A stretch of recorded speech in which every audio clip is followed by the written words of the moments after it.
What's going on, guys? Tower number 9 here, and I am excited to bring you an interview with Aneil, the Dallas PQ winner and a person I've known since the Legend of the Five Rings LCG. Aneil, welcome to the show. Hey, what's up, man? Yeah, it's pretty crazy. I think we've known each other for like 6 or 7 years now, Yeah, just from that one game. yeah, for sure. I remember we used to do commentary together. That was actually kind of my start on streaming, was us commentating L5R games back in the day. Yeah, the good old Discord league. All right. Well, welcome. You've been a big shot in L5R. I personally think you were the best player in the world in that game by a lot at least one point. And now you put up a big result in Star Wars Unlimited as well. Tell us about the Dallas PQ. Yeah, so I signed up for it. I have a bunch of friends down on the south side of the country, so signed up for it mostly just to go hang out. I wanted to do well, obviously, at the tournament. Didn't really have any expectations. My goal entering the tournament was to top 8. So once I had locked that up, I kind of changed my sights onto potentially winning it. I prepped a lot for the tournament.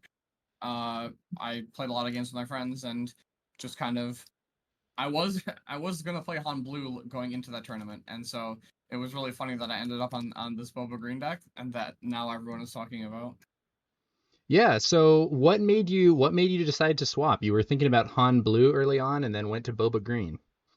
Yeah, so in my testing, I found that my opponents, or not my opponents, I found that the matchup against Sabine was just so horrifically bad, which is so funny because if you look at the Young Han Blue or Young Han that deck, it seems like it should line up well against Sabine, but in our practice, we just like found that the Sabine plays two above curve, and all of your cards don't like they trade slightly inefficiently like too many times, and you just kind of die. Like I was playing a game against, or my friend Will was playing a game, and he like resolved 2 redemptions, a vigilance, and a top target, and like his opponent still killed him. It was like 57 damage or something by like Yeah, 8 by like the 8 resource turn. So it's just like a really hard matchup, and I basically knew that Sabine would be a very popular deck, and so basically like last minute I kind of gave up hope on making that matchup playable, and I just like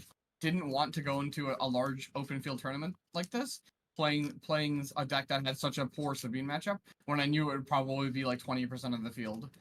So I basically pivoted to a deck I knew had a good Sabine matchup and also had game into basically the field. So I kind of took this deck that I had built out, and like it was kind of in our gauntlet decks, like where like I built it with like very little consideration, and then I just left it as like our testing partner. gotcha. And I think the 30 HP Boba decks have taken some people by surprise a bit because traditionally Boba was built with the Energy Conversion Lab. What can you tell me about the command center here? Yeah, so the initial version I had of this deck, I actually had it as ECL, like even before like it was like winning events in like Europe and stuff. I had ECL and I was playing like Forlom Zuckuss, Right. and I was playing it like a more of aggressive deck with like Mercenary Gunship and Surprise Strike. And then as I started playing it, like it felt like just kind of like a weird version of Boba Yellow, where and you don't have Cunning and like Bodhi and Cantina Bouncer. So I kind of just left it alone, and I wasn't like tuning it. And then I saw there was that very controversial 54 deck card deck that one in Europe. Yeah. Um, that I don't agree with the math on that, but hey, he got the job done. But Yeah, got the wins. I think efficiency is better even regardless of results. But I did take a look at that, and I kind of saw some ideas. I will give that guy credit for the choose sides in the sideboard. That for sure, like I would never have thought of that, and it was really really strong tech. Nice. Um, and basically what I did was for the gauntlet for 30 HP, because I think 30 HP is for sure better. The the reach that Sabine has can get you to 25. Like Sabine, Boba Yellow, Han Yellow can deal 25, like in that final turn where you're gonna win, they can kill you on that turn. Whereas on 30, it's a lot harder for them to kind of kill you in that last turn. Kind of as evidenced in the finals. In literally my first game of the final match, I won the game at 25 HP. Nice. Yeah, and looking at your unit distribution, there aren't really that many units that are great with ECL. Like, arguably, Super Laser Tech, or sometimes you can do something nice with Seventh Fleet Defender, but, like you were saying earlier, you don't have the Zuckuss and stuff like that that is really ideal with it. Yeah, I mean, a lot of these units, you just have either have ambush or you don't like this deck's kind of weird. You kind of skip you skip four resources, Yeah.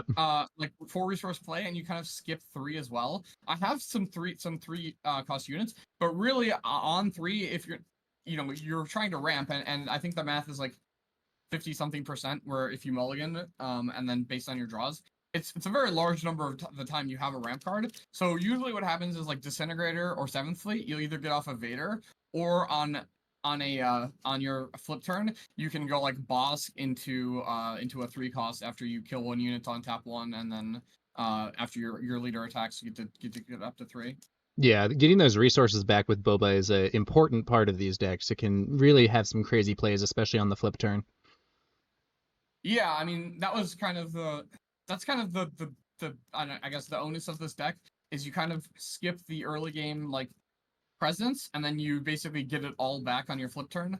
Especially if your flip turn is on 4, a lot of decks just do not put enough pressure, or they just can't like come back from the amount of tempo you gain from your flip turn. Your flip turn, you're putting out, you're putting out a 4/7. We're not even gonna count Boba's armor, right? We're putting out a 4/7. You can Bazine them and then like play OB. You can play you can OB and then just and then play like what's it called, and then play like a 1-drop and a McClunky. There's a lot of options to do because you just get access to a unit plus 3 extra resources, or up to 3 extra resources on that turn. Yeah, and compared to other leaders that deploy at 5 resources, Boba does have that extra nice stat line as well. Just like really, your leader flip turn is often a power spike with almost any deck, but for Boba, it's like an extra power spike. I think it would be less of a big deal if you didn't have the just kind of trump card and armor. Mm. I won so many matches against like Sabine and Han Yellow. Like I had a Han Yellow game on stream where I just played armor, and my Han Yellow opponent just couldn't do anything. Like they bamboozled me and they did a bunch of stuff, and every time I put the armor on the Boba Fett, he just never dies. And I think that's actually the biggest difference, say, against something like Bosk. Bosk Green would be another kind of comp, because Bosk Green also ramps and also can deploy on 4 and also plays OB. So it's very similar, but Boba has an extra HP.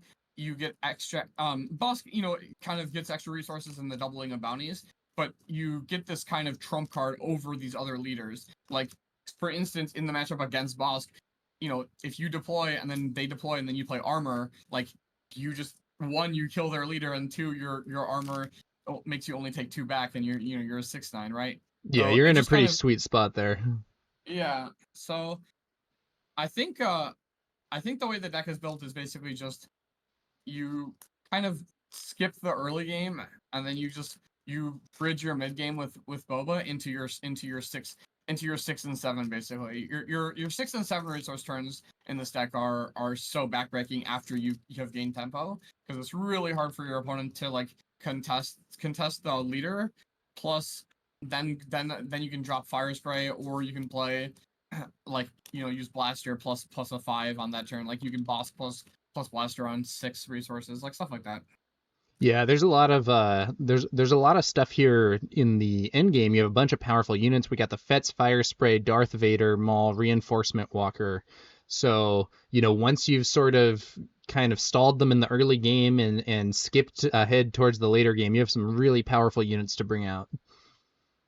Yeah, and honestly, you resource these a lot in like the early game. Like I've resourced like Maul, Vader, as my first 2 resources a lot. So Yeah. like you don't even have to be afraid to do that, because like your mid game unit, you're like middling units in, and like your 6 resources. Like in 6 resources, if you play like 7th Fleet Defender, Boba Fett, Disintegrator, like that's totally fine, because you've gained tempo. So your opponent is already, like, say you have a Boba Fett with a leader with armor. they can't actually, they're spending all their energy to deal with that, and like you're just getting to develop this kind of wider board. Yeah. I think actually Boba's armor is another piece of the puzzle that makes the 30 HP base, more reasonable than it might seem at first glance. Because at least in games that I've been playing, when I've been playing against ECL Boba and they equip armor and I'm playing Sabine, sometimes I'm just like, okay, whatever. I can't kill Boba, but it's fine. I'm just racing at this point. Like I'm just giving up Yeah. on killing Boba. I'm just going for the face. And with 30 HP, it's harder for them to get to that finish line. Yeah, and when you're playing ECL, you can't really play these kind of utility units like Bazine and Salacious Crumb that you would in this deck.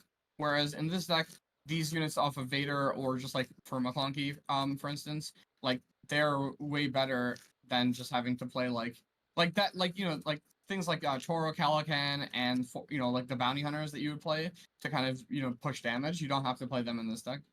Yeah, that's kind of more of a, middle of the road strategy, whereas you have a stronger later game instead. And, it's pretty solid and you had some very good results. McClunky is an interesting card too, because I think early on, people tested that and thought, oh, this actually isn't what Boba is trying to do. But for a deck like this, it's actually very good. And, the potential like Greedo or Salacious Crumb, McClunky, and then replay the same unit on turn one is huge. Yeah, I think the reason people thought it wasn't for Boba Fett earlier was mostly because they were thinking of it in the vein of Boba Yellow. Yeah, And exactly. I think maybe in Boba Yellow that might not be the case. It still might be right. Like you said, that like especially with Greedo, like if you go Greedo McClunky Greedo, your first turn is so tempo positive. Yeah. Even like in Yellow, because then you can push through with Greedo to face, while also maintaining board, right? Like I think it's really really strong. I actually think the strongest part about it is resetting Bazine.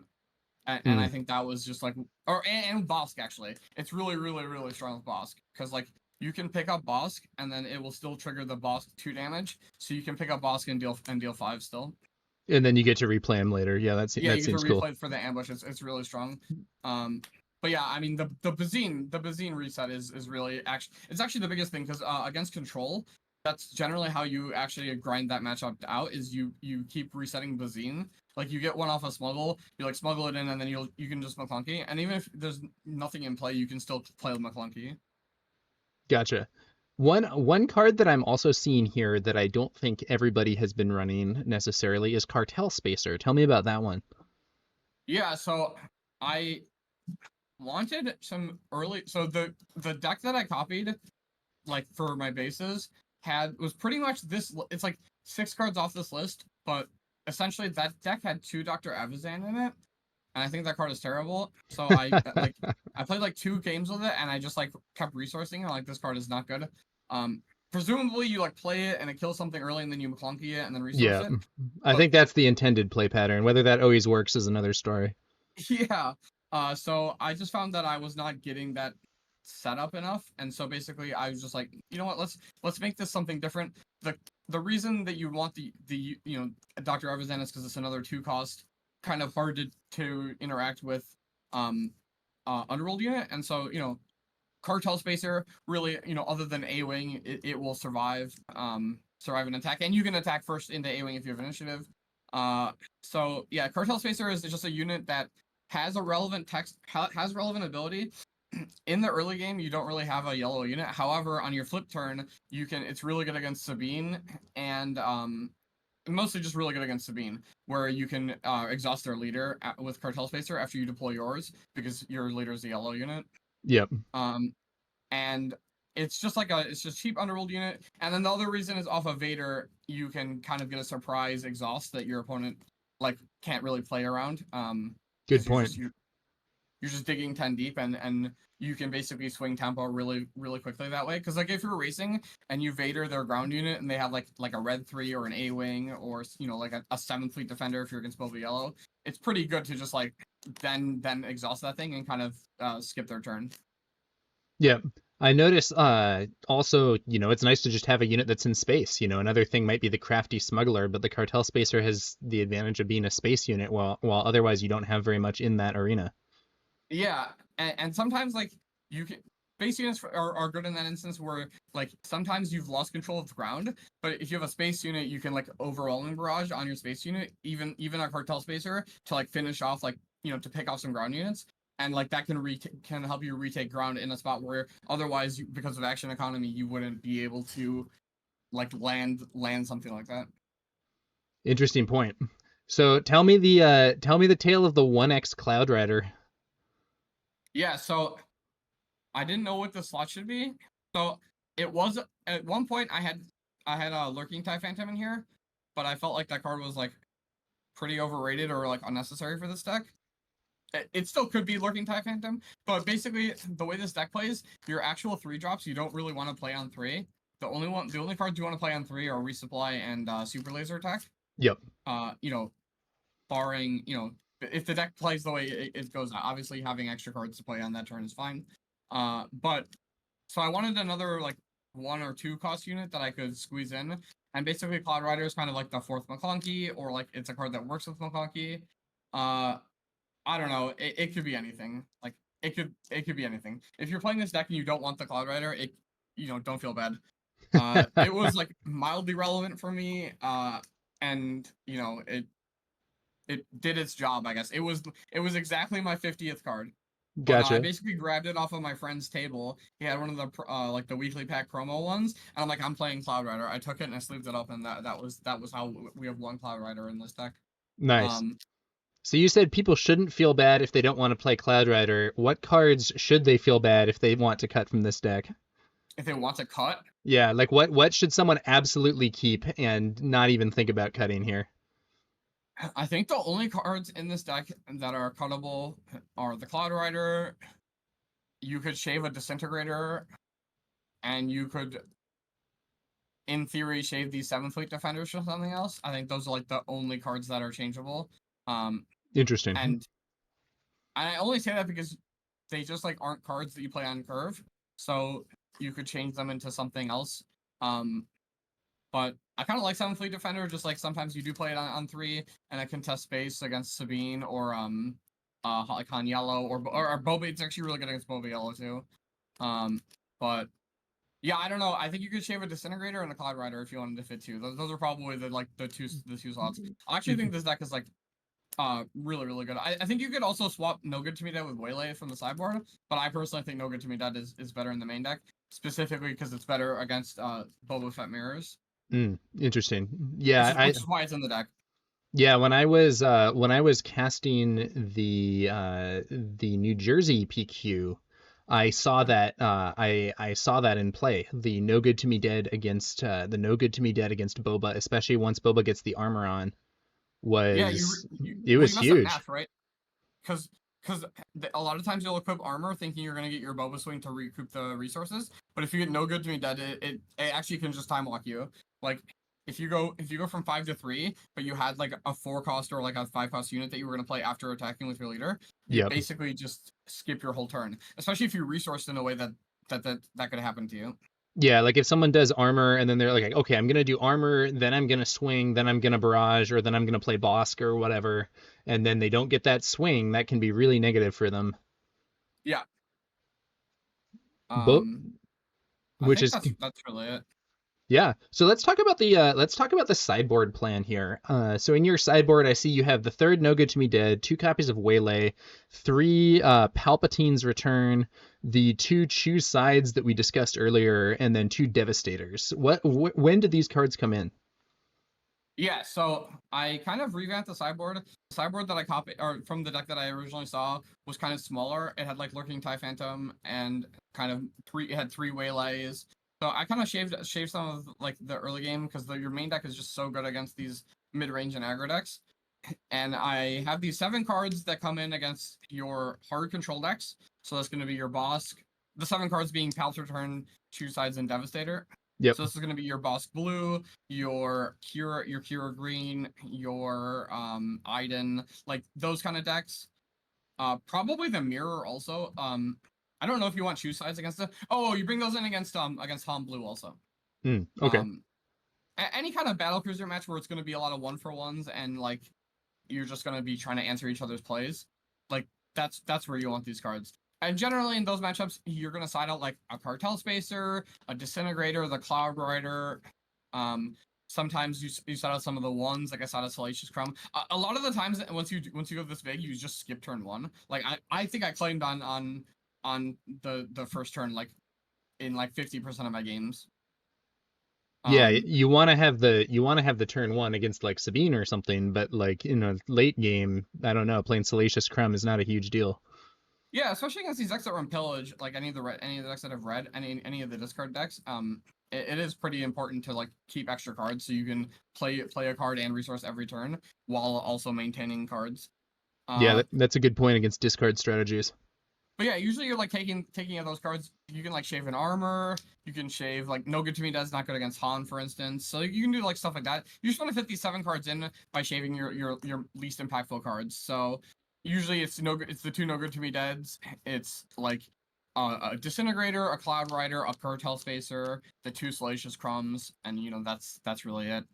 And Ye- basically the way you want to play it, and there isn't okay. People keep asking this, so I'll talk about it. People keep asking why you pick Devastator instead of Relentless, and when you get to the point where Relentless is good against, it's really only good against like Bosk, and at that point usually what happens is they've killed all your units, so you have like a raw Relentless. So either they've played an event as their first action to kill your guy, so you can't play it that turn, or they will just Avenger your Relentless, so you can't actually just like raw play it, and it's really hard to like stick a unit that protects your Relentless. Whereas Devastator like actually kills Avenger, kills Crate Dragon, kills these things while also just presenting the most damaging clock. It also has Overwhelm, so against things like Redemption or anything, it's really strong. Yeah, it's interesting. I think Relentless at a time was kind of a popular sideboard option for Boba, but that was back in set 1 when there was, I think, more concern about the like hard control vigilance mill tactics and stuff. I feel like maybe because Bosk I think is the best actual hard control version. I know Iron Blue did do well this weekend. I still think Yeah. Bosk is better. Strictly because Bosk has access to more card draw through Deathmark. Yeah, Um Boss can actually draw a crazy amount of cards. It's really funny. yeah, and they also like have pillage. Like they have a lot of 2-for-1s in these kind of grindy matchups. I do think that it's very easy for them to just have a dummy card to throw into the Relentless, Hmm. and you just aren't gonna make headway that way by tapping out and doing that against them. I have a really cool story. So during Swiss, I played I I won 2-1 against Kira Green and Boss Blue, which I think are 2 of the harder matchups for this deck. Yep. But the hard control decks are for sure the worst matchup for this deck. And then Kira's very hard because they match your leader flip, they have ramp, and then their top end is actually better than yours because Avenger is so powerful. That's a crazy Um card. yeah, Avenger's just like really hard for yellow green to deal with. You have no actual hard removal. You can never stick a unit long enough that's big enough to OB it. And basically that's another reason to choose Devastator is Avenger is just so hard to deal with. So I'm playing against Bosk, and in game 2, I'll mention one thing too. People who want to play this deck, and when you play against these card control decks, I don't know if you do this, Davis, but like if you're against these decks, concede early so that you can finish your match. Yeah, I this think is against I've talked about this on the channel before. Sometimes you need to scoop for time. If it's like, okay, the opponent has stabilized, I'm not very close to winning, but I might super luck out. Sometimes the right thing to do is to just scoop. Yeah, like I think I was playing against the boss player, and we were playing. He played quickly for to his credit, so it's not even that. It was more like he had just like killed my maul, and like we had got to the point in the game where everything I played would die. I just conceded because there's no way for me to win that game while also being able to play 2 more games. Mm. So I conceded like maybe like 8 minutes in, and so we conceded game one, and then basically just like am confident in my sideboard plan. So we're in game 2. We're kind of at the end game. So my opponent has milled me out, and I am at like six damage on base. I have like 2 cards left in my library, and so opponent Avenger is my unit. So I Bazine them. I smuggle Bazine, take their last Super Laser Blast, Mm. and then they play a top target on my Bazine. I then choose sides my Bazine to give it to them, and Oh, I that's take their spicy. Avenger. So then I draw no cards in library. My opponent slams Crate Dragon, and so then I play Bosk to ambush the Bazine. He deals 5 to my base, and then he kills 6 from the top target. Right. And then I'm able to use the Avenger to kill the Crate Dragon, and then I'm able to basically like win 1 turn before I would die from fatigue. That is a spicy play. That's crazy. Yeah, it was sick. And then I actually won both my matches against the Kira player by choose sidesing a ready unit and then equipping it with Hotshot Blaster.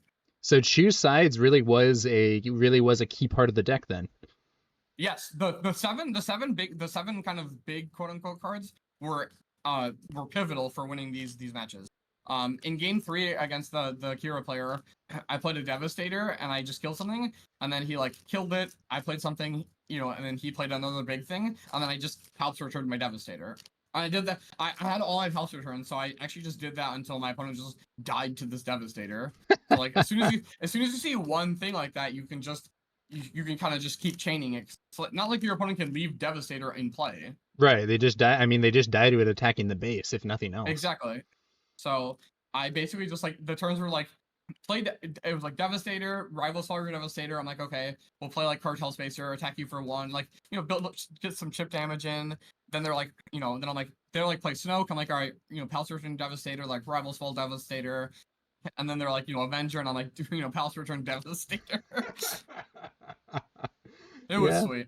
That sounds like a pretty nice scenario. Sometimes these control players slam down Avenger in the end game and they just they think they've won, but if you have some answers there, you can maybe give them a nasty surprise.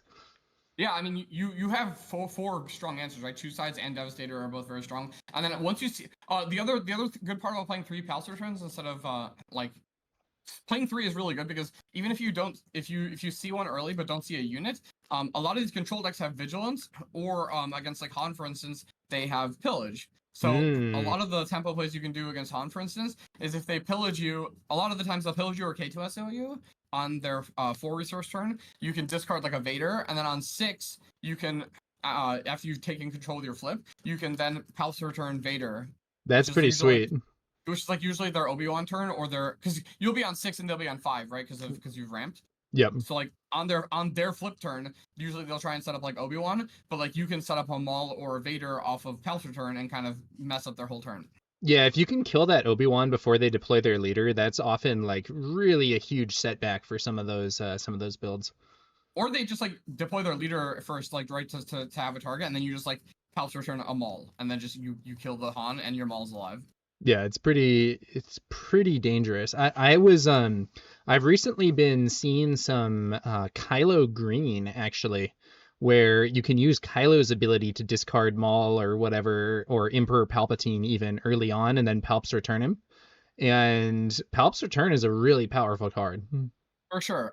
I like that strategy slightly less, only because you are creating yourself the card advantage. When someone pillages you, they're at least playing a card, so then it doesn't feel as bad. But well, it's funny because people are like, well, what are they gonna do to make you not discard? It's like, well, yeah, then I just have the Vader and the Pulse Return. You can't actually do that. You have to still play the card. Yeah, I think I personally think this style of thing is cool compared. I think the Kylo Green stuff is cool too, but I haven't really worked out a version of it that I would say is like super competitive. It's more something that I think is like interesting and fun. Yeah, for sure. And also, it is something that can just exist throughout the game because, it's kind of more, if they print more Insane Force things that you can get back for cheap, then it definitely is, has that advantage. Yeah, I think it has a lot of potential to be even crazier as the game expands and we see more Force units. Especially, it kind of has to be expensive ones for it to work well with it. But it'll be interesting. I think we're going to see a lot of Force units in the upcoming set, and while a bunch of them are going to be heroism, I think we will also see some kind of neutral or like no moral aspect Jedi, and I think maybe some Sith stuff as well. For sure. I mean, I am interested to see what these new sets bring. Yeah.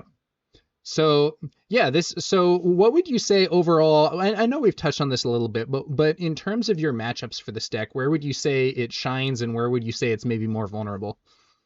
Sure, yeah. So I think you shine versus Sabine, either flavor. You shine against Han yellow, Boba yellow, like these kind of mid-range creature unit decks, like old Han yellow, old Han green. Yeah, those are like the meta ones of that I kind of spoke on. And then when you kind of go bigger, you get into your harder matchups. So your Kira green, your Bosk blue, your Iden blue, your Han 2 blue. I guess it's mostly these blue decks. Things like Luke, Crate. I mean, this deck does actually have a hard time beating Crate Dragon. But like Luke, Crate Dragon, Avenger, like these kind of top end haymakers, you really have to depend on your sideboard. So you're kind of vulnerable, because you generally lose game one in those matchups. So you do kind of have to win, one of the next two, which variance wise and a hard matchup is not always a guarantee. So I think that's kind of where it goes. You're kind of, the way I look at SWU decks is you have your aggressive decks that are basically just trying to reduce your opponent's life total to 0. That's your Boba yellow, your Sabine, your Han yellow. Those are like the premier versions of those decks. And then you kind of move into everything else, kind of moves into mid range. And then after you get to like mid range, like I would say that like Kira Green is probably like the biggest mid range deck. Yeah, I've heard some people call it like soft control, where it's not a hard control Sure, deck, but yeah. I it's like mean, higher than the mid-range builds. yes, soft control, big mid range, just the same thing. Where, yeah, exactly. You go over the top of these other mid range decks like my deck, but you're still underneath like the triple super laser blast like Right. mill you out decks. Yeah, or like Because Iden Red, no units, super hard removal or whatever. yeah, It's with like, like okay. restock and stuff, right? Like that, you're still underneath that. Yeah. So I think that the decks that go over the top of you are hard matchups, but I think that you have the tools to beat those decks. You definitely have more of a consistent draw in terms of like, because the way that reactive decks have to play, I would probably say that Kira is your hardest matchup if I had to say, because Kira can be proactive, whereas the big control decks have to be all reactive. Sometimes your hand of removal spells just lines up poorly with what your opponent presents to you, Yeah. and you just take too much damage, and like they're able to close the game out. Like Yeah. sometimes they play Fire Spray on 6, and your hand is like take down vigilance, right? Like you have removal, but it's not Fell the Dragon, so you just Right. take like 10 damage from this Fire Spray before you're able to kill it. Yeah, or they have, it's like, oh, they have make an opening or vigilance or whatever, and they're ready to kill your defender, but you play Boba Disintegrator, and they're like, oh, rip, I don't have my takedown, and it's like they have to have the right answer for the right card. Yeah, exactly. Which is, that is just the nature of being a reactive deck, right? Like you are at the mercy of how your cards line up with your opponents. Whereas Kira can be a lot more proactive. Like you're playing invaders, you're playing Avengers, like you're playing units. Your leader flip is very proactive. So Hmm. I think that Kira Green, if I had to pick a deck that would be the hardest matchup, it would be that one for sure. But basically, the way that you want to approach those matchups is one, your sideboard, and then two, Bazine is your MVP in those matchups. Just one, it's a small little card for card advantage, and two, it allows you to kind of check to see if the way is clear for your turn, and kind of set yourself up. So like you can basically see if the coast is clear and take nothing, or you can take something really impactful like you can fight through maybe one or two Avengers, especially if you take the third one, or if you take one and they draw a second one. It's very unlikely that they'll draw the third one in a manner that would affect you. Yeah, it can be like, even if they still have one copy, removing the extra copy might mean that now if you have your Devastator or whatever, and they don't have the other one in time, you can just win there. Exactly. It's yeah, it's interesting. It's interesting stuff. I noticed, so this weekend, I don't know if you've seen all the PQ results. There were several PQs that were won by, something similar to this, like a Boba Green 30 HP. I think there were 3 that went that way. I think there was one Boba double yellow. There was one that was picked up by Sabine. I think were maybe 1 or 2 others, and then there was one where it was really interesting. It was a smaller event, and it seemed much more control oriented. I think there wasn't even a Boba in top 8. There were like a bunch of Kiras, and then the winner was a like double blue Iden hard control. Do you think stuff like that is maybe the future? We get people playing more Kira to go after Boba, and then we see the really big control decks coming out to go after Kira? I would think that, but I think that Sabine is too prevalent, and I Hmm. think that Sabine kind of gatekeeps your ability to have that be your meta. If piloted by strong Sabine play, I think that I think that Sabine really punishes those kind of decks by just presenting kind of unblockable damage, as I like to Yeah, call it. I think Kira has like at least a decent shot against Sabine, but I think that some of the harder control decks struggle a lot, especially if there's a situation where they're going for the play lots of one for one removal things and Sabine gets to play multiple small units. You can really just sort of outpace that strategy. Yeah, you just they just kind of kill your units, and then you just kind of like slowly chip damage in. Like you get an A-wing hidden, you get a Cassian hidden, you get a for a cause, like your Wrecker overwhelm damage, your Sabine pings, and then all of a sudden like they're just at 26, and you're just like present a threat, and then you get a Smogo Cassian to kill them, right? It's just like kind of slowly whittles them down, which is pretty crazy because from what I didn't play that one at all, right? Like I started playing this game in July, and my my understanding is that in set one, once you kind of turn the corner against Sabine, they really didn't have that much staying power. But it really seems like the set two cards for Sabine gave her so much. Timely, for instance, timely intervention is really strong. It makes it so your opponent really can't play like a ground unit sometimes if you have too many, or if they're high on damage.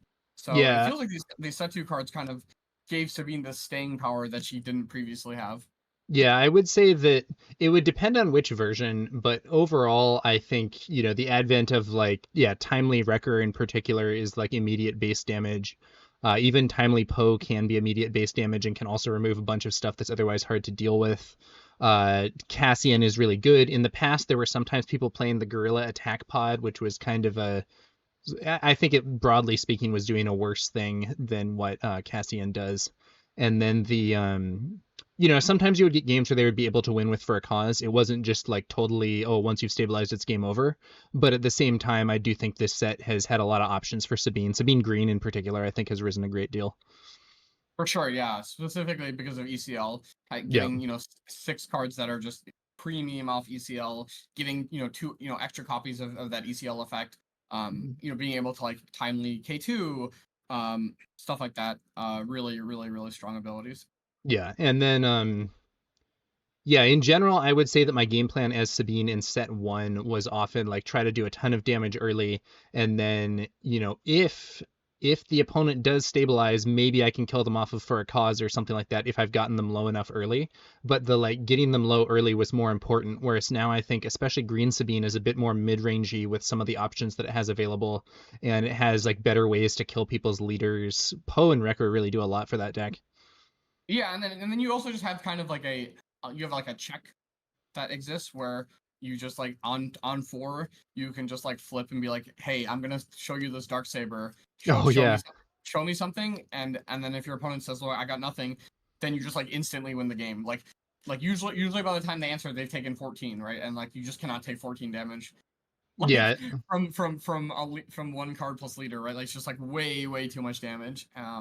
Yeah, sometimes you get blown out, someone has the upgrade removal or they play No Good to Me Dead immediately or something like that. And sometimes you might hit them once and then they find their answer, but once you've hit them twice with Darksaber, I would say your win rate in games where you hit twice with Darksaber is probably very high. Gotta be like 85 plus. If I Yeah, had to like it's make a like a realistic number. nasty card. And yeah, there are some answers to it, but it's one of those things where, you're asking them the question like, can you deal with this? And if the answer is no, you might just win the game. You also like can't action economy yourself against Sabine, for instance, like that efficiently. Like usually, example, like maybe not like if you have I think confiscate allows you to play the game in a way that you can always line it up. But like Fang Fighter or Takedown, for instance, you can just like attack with your like A-wing or your fighters for freedom that survived. You have a ping.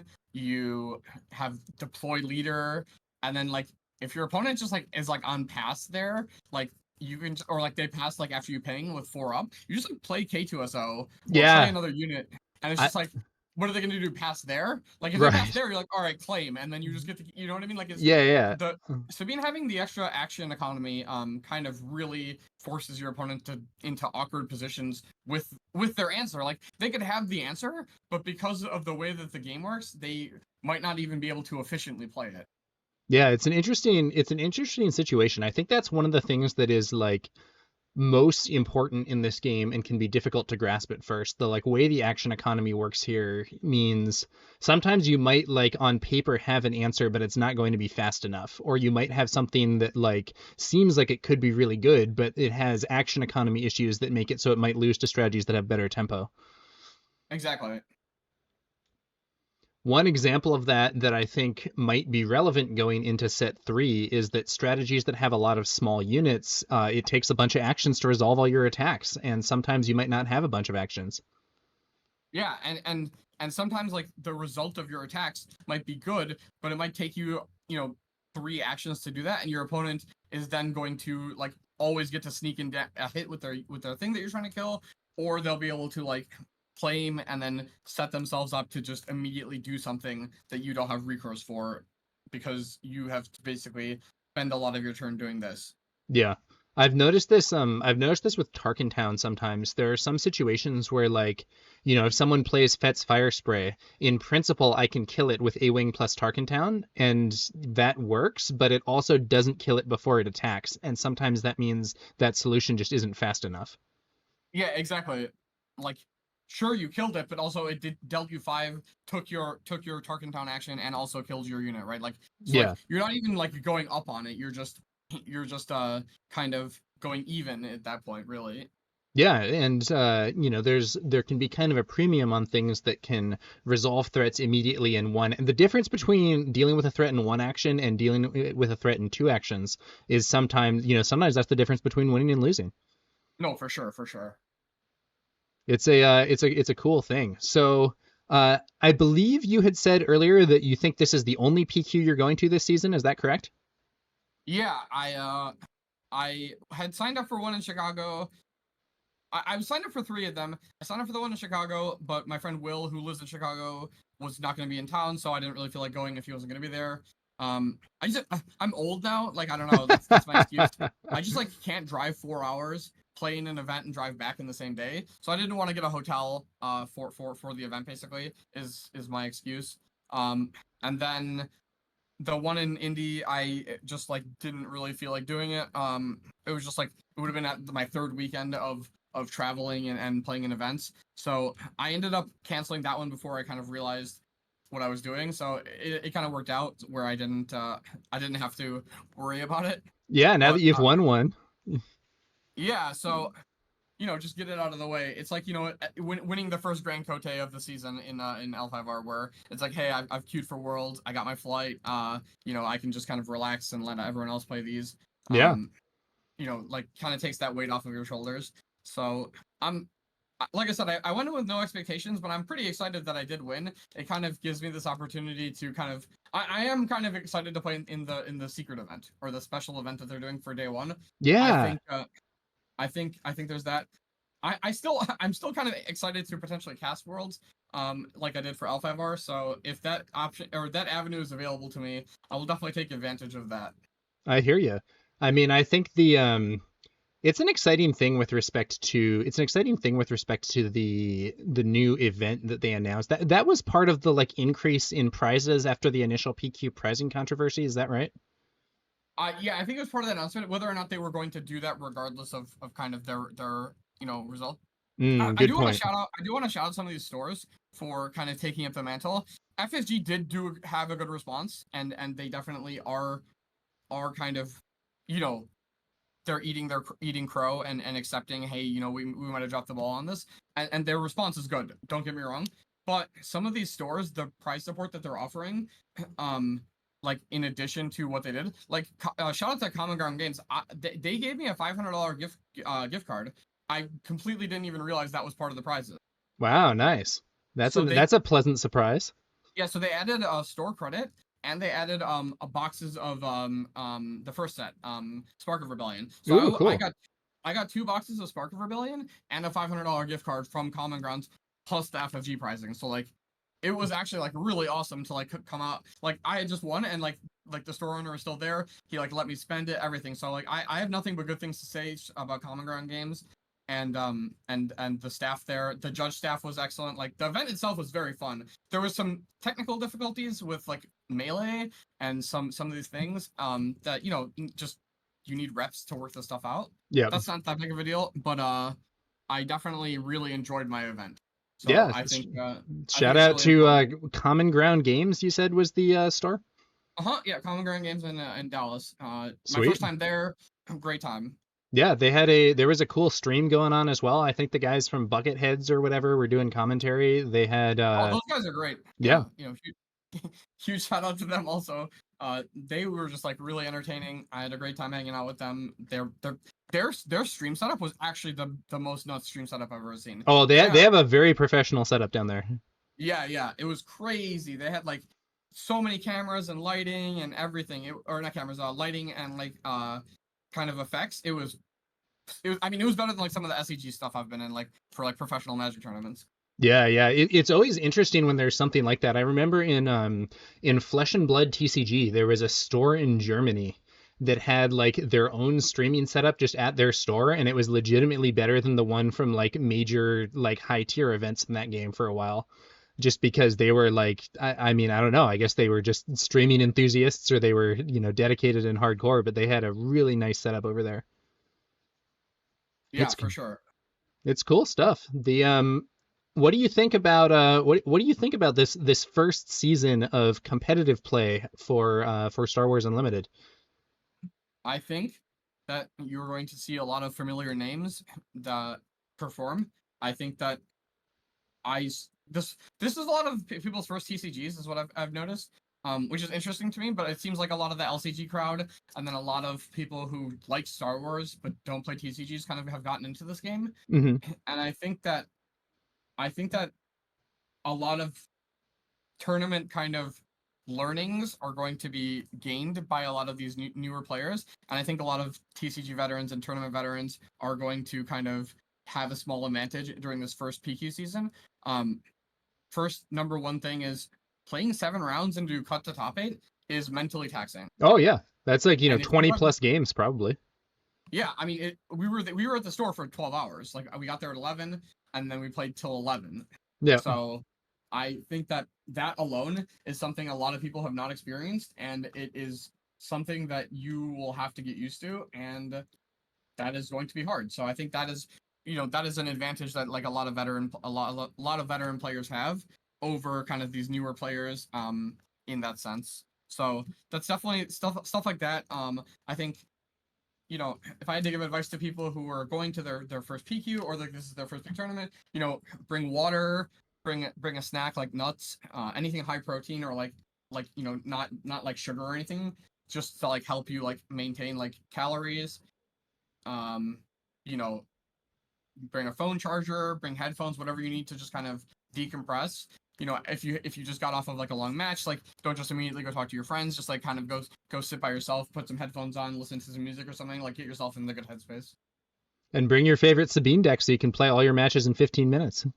Sure, yeah. I mean, there is real merit to that, right? Oh yeah, absolutely. Like it is real. Like Bosk or whatever. Yeah, or if you play like one of the Iden decks where games almost always go long, there is like a major difference in the amount of break time that you're gonna get over the course of an event versus someone playing an aggro deck where most of the matches are gonna be quick. You almost also just might get a draw. Like yeah, absolutely.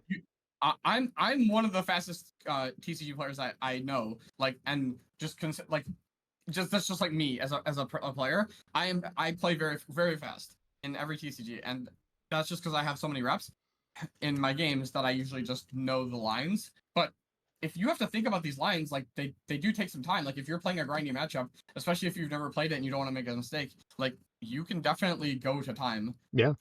Like not even on purpose.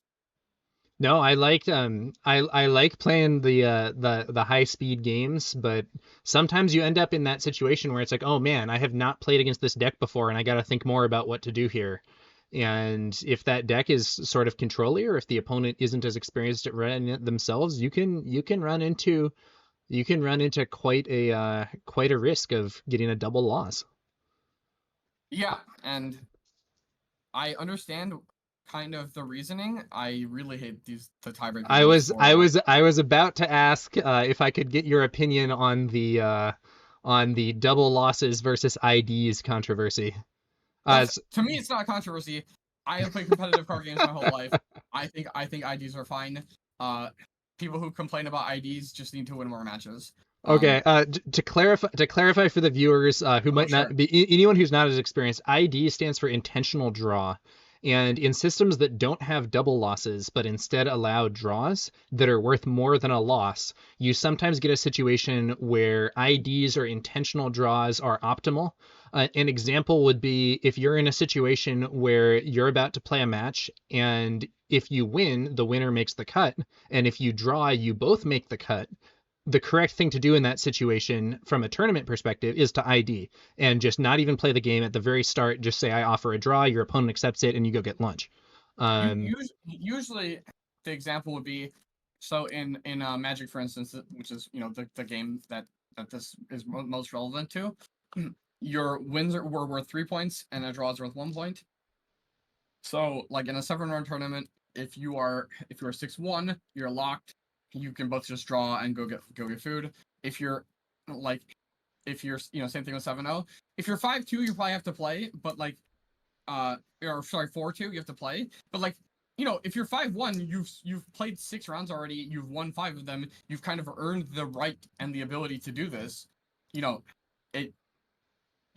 don't know, that's how I view it. I view it as something that you have to earn. Like, people who complain about IDs, the funny thing is, probably haven't been in the spot to ID that often, which is why they don't like it.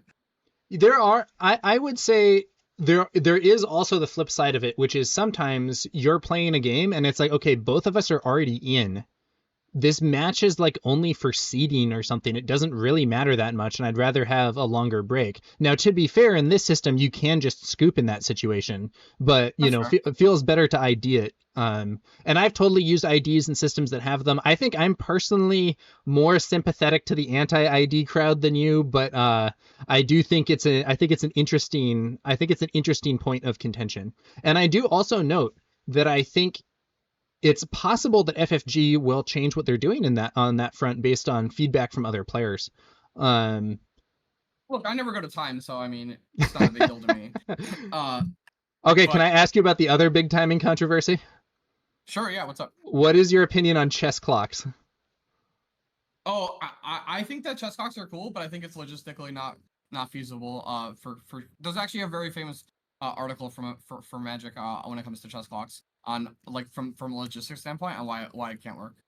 For Magic, I think the game's timing system makes it a lot harder to use chess clocks, but I do think there's also stuff of like, okay, how are we going to get all these clocks? And like, yes, it's we have to have a standard of clocks. Who's going to maintain the clocks? All that stuff. Like, that's the actual logistic part of it. I think from like a game system, like, sure, it could work. I just think that logistically, it's not like a feasible thing for to like expect your especially if you want people to like host these tournaments, like you need them to like be able to do so in like a uniform manner. Yeah, and it's like if your store runs chess tournaments, and some stores do, they probably already have some clocks. But what if they don't? Is the store going to have to buy clocks? Are you going to just tell everybody to use an app on your phone? Okay, but like if so, what app? Like, is there an official one? There's a lot of stuff to handle there. Also, like using electronic devices in official tournaments is generally not allowed because what if you get a text message in the middle of it? Yeah, exactly. What if you get a text message and it's your friend standing behind your opponent telling you what cards they have or whatever, and it's the table. Yeah, a lot of weird scenarios. So right. What if you are not intending to cheat at all and someone thinking they're helpful sends you something? It's like, okay, so like, do you get DQ'd for that? And like, yeah, exactly. Like your friend just gives you information that you didn't ask for, but like obviously it's there. I don't know. That's my stance on it. I don't think it's gonna happen either. So I don't have to worry about that. Yeah. So you like it in principle, but you think the logistics make it too hard to actually implement in practice. Yeah. It's generally something that is run for games that have an online client, like an official ones. Like example would be Magic Online. Magic Online does use chess clocks, but it's kind of baked into the program itself. Yeah, I think I've seen something like that also in certain tabletop games, but often only for top tables or something. Like, I think at least like some like an hourglass timer or whatever. I think sometimes they would just use an actual chess. I would have to check what their actual implementation was, but I know that the some of the big Warhammer 40K and Star Wars Legion miniatures tournaments have used chess clocks, I believe, but maybe only on certain top tables or something. That makes sense though. those games also have like, because the like action space in them is very complicated, there's a lot more situations where it's like sort of ambiguous if someone is slow playing or if they're trying to figure out a move or what. Whereas in card games, it's often like it's slow play is still, slow play in card games is still somewhat subjective, but there's like sometimes you're just like, okay, there are not really very many things you could be doing here, man. Like the Yeah, number of exactly. options to consider is not that high. I will say that people who are going to these tournaments, the way to do it is take your time later in the game. Like in the early game, you should be practiced enough with your deck to like have your first like 3 turns mapped out pretty easily, where you should not be taking a lot of time. And then basically once you kind of get afforded a little bit more time later in the game when the decisions become actually really important, or like you have like a decision that wins or loses the game kind of thing. So then you can kind of leverage the amount of time that you've saved up or banked, if that makes sense. Yeah, actually, now that you mentioned that, it brings me to one last question I have for you about the deck itself. What is your mulligan strategy for those early turns with this deck? Oh yeah, okay. So if your hand does not have resupply or super laser technician, you mulligan it. Gotcha. And do you think, and that's true even if you're playing against like Sabine and you have Greedo McClunky or whatever, you're just always going No, for the yeah, ramp? so I was gonna say the exception is if you're playing specifically against Sabine and you have Greedo McClunky plus like a 3, like a disintegrator, you can keep that hand. Gotcha. But otherwise you But want ramp. yeah, correct. You're hard mulliganing for ramp. And then the deck is constructed in a way that regardless your hand your deck is still playable. But yeah, against everything that's not Sabine, you're mulliganing anything without ramp. Gotcha. And even if that means missing turn one, you would rather be ramping. Yes, I routinely, including on stream, skipped my turn one play, and then also played resupply on turn two against my opponent playing 2 units kind of thing. Like in my round 5 on stream, like my Han opponent like played turn 1 Millennium Falcon, then on turn 2 they played like Ezra, and then I still had no units in play until and then I still won the game like I literally won the game on my flip turn by itself. Excellent. All right, that is great. I think we've covered a bunch of topics here, and I think this will hopefully be very interesting and informative to the viewers. Aneil, thank you so much for coming here. Do you have anything else you want to share before we close it out? No, thanks for having me on, and hopefully you and I can do some more content going on. Yeah, for sure. All right, guys. Thanks for watching. I'm Tower Number 9, and this was Aneil, aka MindsDesire, our Dallas PQ winner, signing off. Catch you guys later. Later.